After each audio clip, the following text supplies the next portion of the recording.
going on, Jerome's? Your Minnesota Vikings are finally, for the love of Christ, are going to find out who their future franchise quarterback is going to be in all likelihood in a couple of days on Thursday. Will it be May or Daniels? McCarthy panics, blah, blah, blah, blah, blah, right? But JJ McCarthy. So, interesting case, and like we said, he really is a wild card of this draft because there's rumors and innuendo and smoke and BS all over the place of where is he going to go.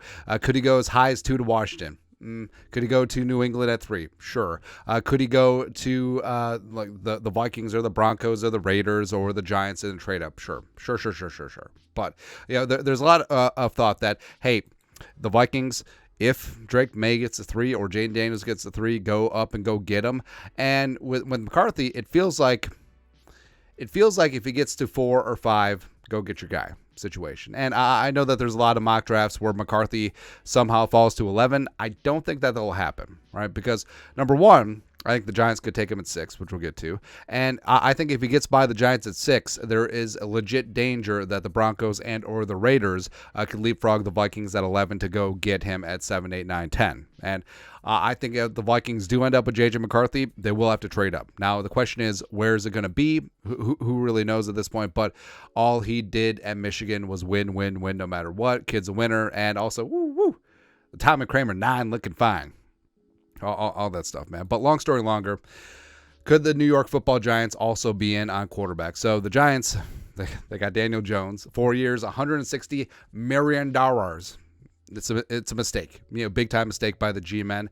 And you get the sense that Joe Schoen and Brian Daboll, they're a little bit desperate. It feels like their asses are on the line. And you got to respect Joe Schoen's strategy because I understand the Giants beat the Vikings the wild card a couple years ago, but blame Kirk Cousins on that, 4th and 8, even though we've been over this. But Joe Schoen's draft strategy is so pure. It's so beautiful. You build a roster that is so poopy that you have needs all over the place because you don't know what the Giants are going to do at 6. They could take a quarterback. They could take offensive line. They could take a wide receiver. They could take a defensive back. They could take an edge rusher. They could do anything. They could do anything, man. So maybe that's the Machiavellian plan. Just have a very poopy roster and then just open things up. Long story longer. So Connor Hughes, a fantastic beat writer for the Giants.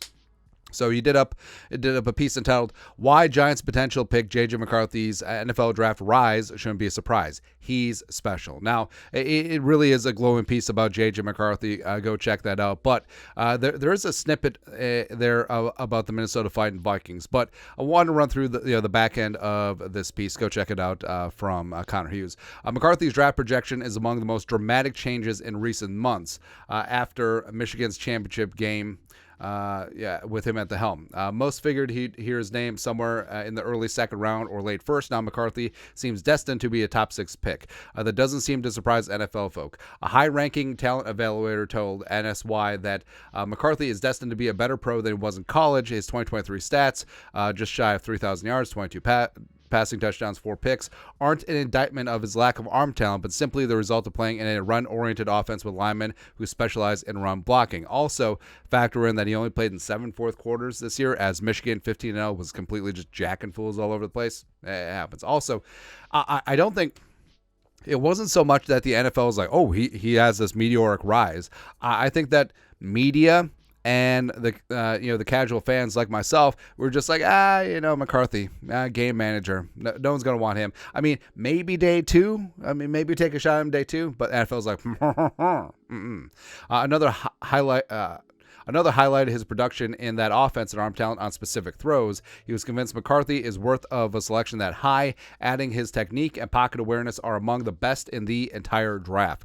Still, there are some who question whether his physical gifts are worthy of a top 10 selection, but even McCarthy's harshest critics, whom SNY touched base with, acknowledge his intangibles make up for that because he is the leader. Is like, hey, if you want to come party and want to come hang out with girls, do not come to Michigan. I am the leader here. My name is JJ McCarthy. And he did it. I mean, it worked. The Minnesota Vikings are, as things currently stand, are believed to be the favorites for McCarthy. Multiple sources tell SNY.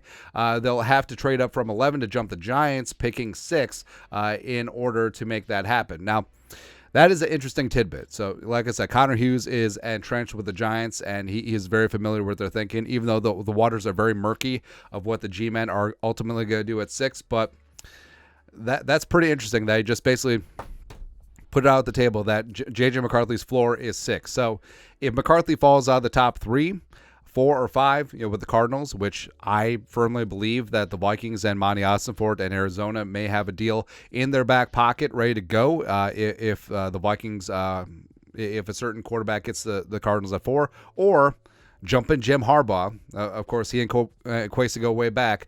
And, of course, he and J.J. McCarthy, McCarthy's his guy. He's his football son. And would he like to betroth him to the other conference, but a perfect situation for him to succeed? I think that would be beautiful. Would really be beautiful. Also, since the draft is in Detroit, I would love to see their Lord and Savior JJ McCarthy bringing a national title back to Ann Arbor, going to the Minnesota Vikings, and then they have to just sit there and cheer like dummies. Would love that, man. It continues. Let's see here.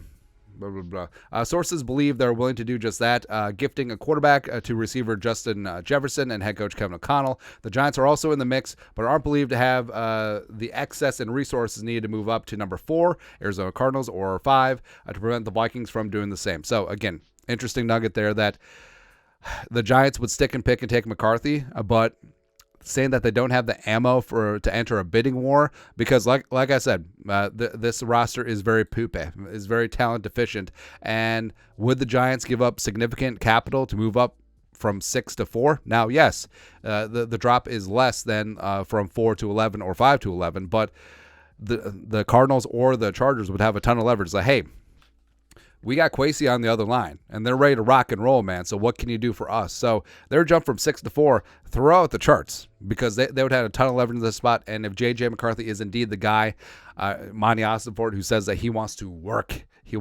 over the people bidding on his pick, if indeed the Cardinals do move down, it's going to cost you. It's going to cost you. Whenever McCarthy's name is called, he won't be in Detroit to hear it. He's choosing to host his own draft party. Instead, well, hey, no partying, because we're here to win. Instead of wanting to be surrounded by his family, friends, and those who helped him get to this point. Racky will be among those in attendance. Holcomb too. Blah, blah, blah. What do you want in an NFL quarterback? Racky said the kick and throw. He can mesh in any room he walks into. He'll do exactly what the offense calls for. He can be patient and methodical, but then aggressive. He's special. He'll be more than fine. Anyone who has seen it knows it. And that's exactly what people are projecting McCarthy to be. So I'm